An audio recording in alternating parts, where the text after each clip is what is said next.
So I was guest on a real fun podcast last night. I'm going to start posting links to these in the description section just to make it easier to find if you're interested in strange conversations that go to strange places on consciousness, neuropsych, and thinking.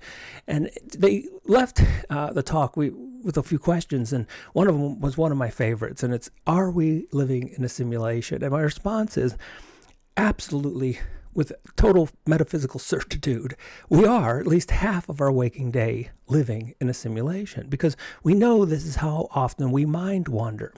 And to mind wander is to leave reality, not do what you're doing, not be where or when you're at, and go off into the mindscape with fantasy, daydreams, and what are these thoughts? Well, thoughts are recreations or representations of reality. And I think it was John Locke who said, there's nothing in the mind that was not once in the senses. So just like 2001, when we're able to see that bone as a weapon, we take our representations of reality and we play with them. And we turn them into what the ego desires most. So reality may not be very perfect in the mind of the ego. So we create these simulated worlds where we make it much more to the ego's liking. And we end up spending half of our days there. But this simulation, and this is really the point of the video, these simulations are not the quality that we think they are.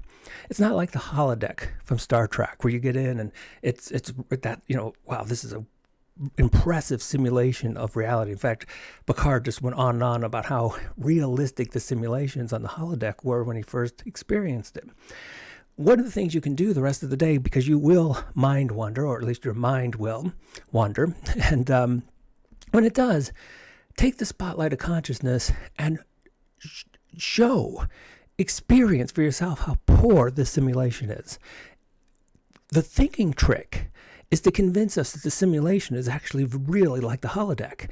But the reality is that it is a shadow of consciousness. It's a terribly poor reproduction of reality that we're spending so much of our day in. Watch with the spotlight of consciousness, the clarity of the images. Even something as simple when we're tortured or bothered or entertained by the voice in the head, listen very carefully with the microphone of consciousness, if you will, the quality of the voice in the head. All these give the appearance of what they're not. They're not nearly the clear representations we make them out to be. That's the real trick of the simulation, is that it's not at all what it appears to be. Once you get that, you really walk out of the theater, because the show's not nearly as convincing as the story is trying to tell you it is.